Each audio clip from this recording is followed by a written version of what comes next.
जय हरी. एकादश स्कंध भाग 206. 28व्या अध्यायामध्ये साधकांना येणारी विघ्न यामध्ये नाथ महाराज आपल्याला सांगता आहेत. ज्याच्या मुखात नाम आणि कानात भगवंताची गुणकीर्ती असते त्याच्या मनात भक्ती उदय पावते आणि त्याचे देहकर्म देवाची सेवा घडते. जागृती, स्वप्न आणि सुषुप्ती या तिन्ही अवस्थांमध्ये तो एका भगवंतालाच पाहतो. तो आपलं चित्त कधी रिकामच ठेवत नाही. त्याचे तिन्ही गुण मावळतात. अहंकार निवृत्त होतो, विषयासक्ती नाहीशी होते. सारे भोग देवाला अर्पण केल्यानं त्याला ते बाधत नाहीत. इंद्रिय भोगामध्ये सुद्धा भक्त स्वस्वरूपाची भावना ठेवतात. त्यामुळं दृश्याची स्फूर्ती मावळते आणि मनोमळ आपोआप झडून जातो.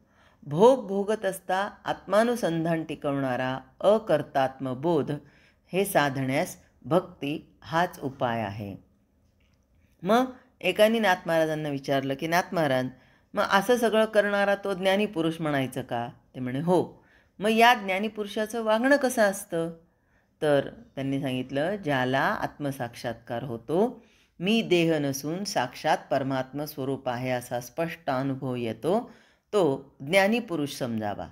अनुभव हा मनाचा धर्म असल्यानं ज्ञानीपुरुषाला त्याच्या देहावरून ओळखणं बरोबर नसून मनावरून ओळखायला हवं. त्याच्या मनाची अवस्था यथार्थपणे लक्षात येण्यास आपल्याला थोडा तरी तसा अनुभव यावा लागतो. हे जरी खरं तरी निपक्षपात तर्कबुद्धीनं विचार केल्यास ज्ञानीपुरुषांच्या अंतरंगाची साधारणपणे कल्पना अशी येते. नाथांनी तसं इथे वर्णन केलेलं आहे. नाथ महाराज म्हणतात की लोकरीतीप्रमाणे ज्ञाता प्रपंचात वावरत असलेला दिसतो. इतर प्रापंचिकांप्रमाणे लौकिक कर्म करत असता त्याला अहंता बाधत नाही. साखरेपासून केलेला कडू फळांचा घड गोडच लागतो.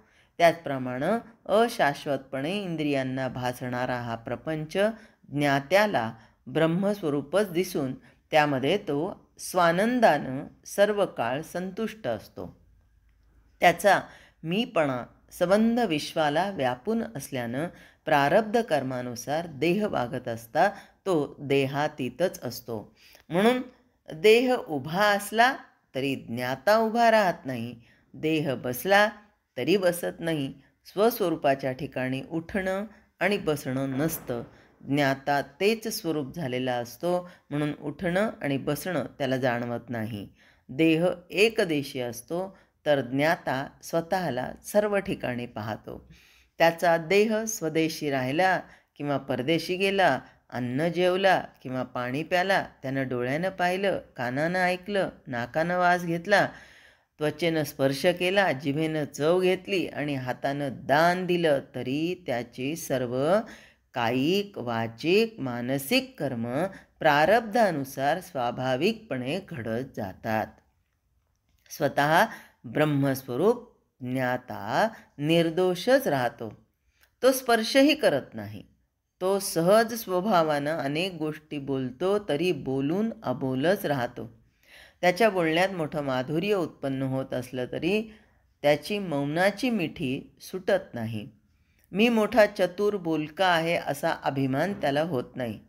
निरर्थक बोलायचं त्याला समजतच नाही. नीट बोलून तो न बोलल्याप्रमाणे असतो. माझं तुझं हे तो ओळखतो, पण सारं त्रैलोक्य स्वतःसारखंच समजतो. नेहमी आत्मसुखानं भरून राहिल्यानं तो कधीच विकारवंत होत नाही. नेहमी सहज स्थितीत राहणारा ज्ञाता परिपूर्ण चैतन्य स्वरूप असतो. मी ब्रह्मस्वरूप आहे ही स्फूर्तीही मावळून जाते. ते स्वरूप उंच नाही, ठेंगणं नाही, मोठं नाही, रोड नाही, सरळ नाही, वाकडं नाही, थंड नाही, उष्ण नाही, मृदू नाही, कठीण नाही, कडू नाही, गोड नाही, डोळस नाही, आंधळं नाही, जाणतं नाही, नेणतं नाही, बोलकं नाही, मौन नाही, भेद नाही, अभेद नाही. किती किती सांगायचं त्याच्याबद्दल. इथे नाही तिथे नाही, येत नाही जात नाही, जवळ नाही लांब नाही, खात नाही उपाशी नाही, घेत नाही देत नाही, जगत नाही मरत नाही, बद्ध नाही मुक्त नाही, नित्य नाही अनित्य नाही, साकार नाही शून्य नाही, पापी नाही पुण्यमय नाही, सगुण नाही निर्गुण नाही, संत नाही असंत नाही, ते स्वानंदानं भरलेलं पूर्ण सुखस्वरूप आहे. त्या स्वरूपाशी सर्वस्वी तादात्म्य पावलेले ज्ञानी भक्त ज्ञानापासून अलिप्त राहून सर्व प्राणीमात्रात भगवंत रूपच पाहतात. ते निर्विकारी आत्मस्वरूपाच्या प्रकाशात परमात्मसुखानं संतुष्ट होऊन देहाकडं साक्षीत्वानं पाहतात आणि उर्वरित जीवन जगतात. मग एकाला प्रश्न पडला की मग साधकाने कसं असावं? तर ते सांगतात, भगवंताची प्राप्ती हे सर्वोत्तम ध्येय मानल्यावर बाकी सर्व गोष्टींना गौण स्वरूप येतं. विद्या, कला, ज्ञानशास्त्र, परोपकार हे सगळं दृश्य साधनांना तेवढ्यापुरतं महत्त्व देतं. प्रपंचात राहिल्यावर सर्व प्रकारच्या व्यवहाराशी संबंध येतो. तिथे अनुसंधान मजबूत असेल तरच साधकाला भगवंताचं स्मरण राहू शकतं. अनुसंधान टिकवण्यासाठी भगवंताच्या नामाचा आणि सत्संगाचा फार उपयोग होतो, असं नाथ महाराज पुन्हा पुन्हा सांगतात. आत्मा स्वयंप्रकाश आणि अत्यंत निर्मळ आहे. तो सदा सर्वदा स्वानंदानं परिपूर्ण असल्यानं दृश्यातील भेद त्याला चिकटत नाहीत. त्याला जो जाणतो तो मोठा भाग्यवान होय. अशा ज्ञात्याला संसाराचा भ्रम बाधत नाही आणि देहात असून देहाचे गुण चिकटत नाहीत. वादविवाद करणारी दर्शने, अनेक प्रकारची शास्त्रे आणि नाना प्रकारच्या कला व्यवहारात महत्त्वाच्या दिसल्या तरी आत्मज्ञानाला उपयोगी पडत नाहीत. साधन करत असता अनुतापयुक्त अंतःकरणानं आत्म्याचा विचार करण्यास शास्त्र आणि कला उपयोगी पडतात हे खरं, पण ज्यांना आत्मज्ञान होतं ते शब्दज्ञानाची उपेक्षा करतात. शब्दज्ञानाचा अभिमान जसा वाढतो तसं आत्मज्ञान दूर दूर पळतं. म्हणून जेव्हा सर्व शब्दज्ञानाचा आणि भाषणाचा विराम होतो तेव्हाच आत्मवस्तू प्रगट होते.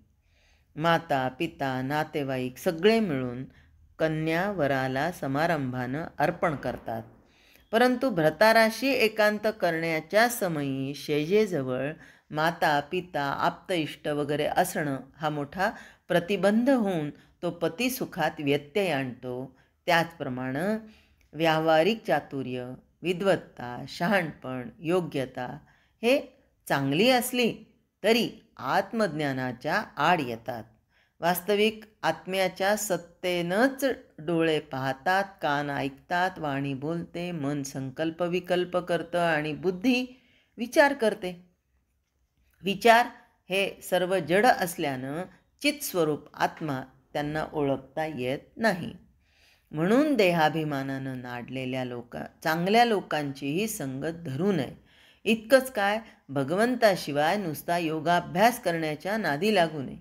योग साधन करू लागलं म्हणजे अनेक विघ्न आड येतात. योग बलानं त्यांचा विरोध करता येतो, परंतु इंद्रियांचा, वृत्तीचा आणि विकल्पांचा विरोध करून ध्यान लावणं कठीण असतं. यासाठी साधकानं भगवंताचं ध्यान धरावं. ध्यान जमत नसेल तर नामसंकीर्तन करावं. नामानं विघ्ने नाश पावतात आणि भगवंताचं प्रेम निर्माण होतं. ते नाम मुखात राहण्यास भगवंताची सेवा मनापासून करावी.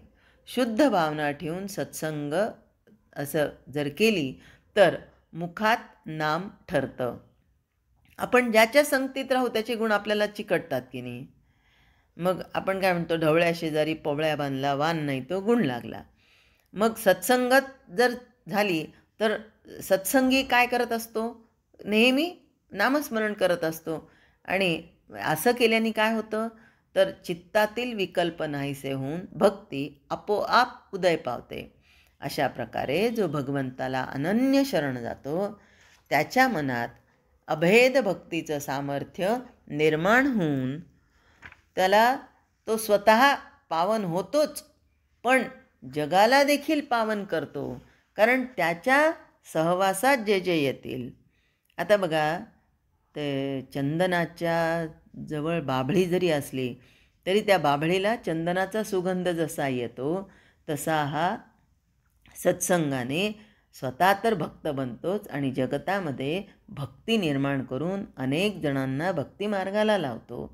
आणि म्हणून याची वृत्ती कशी होते तर भगवत भाव सर्वाभूती, भगवत भाव सर्वाभूती या नावगा अभेद भक्ती, हे आकळल्या भजन स्थिती, अहंकृती उरेना, अहंकृती उरेना. 28व्या अध्यायामध्ये इथेच पूर्णविराम देऊया. जय हरी.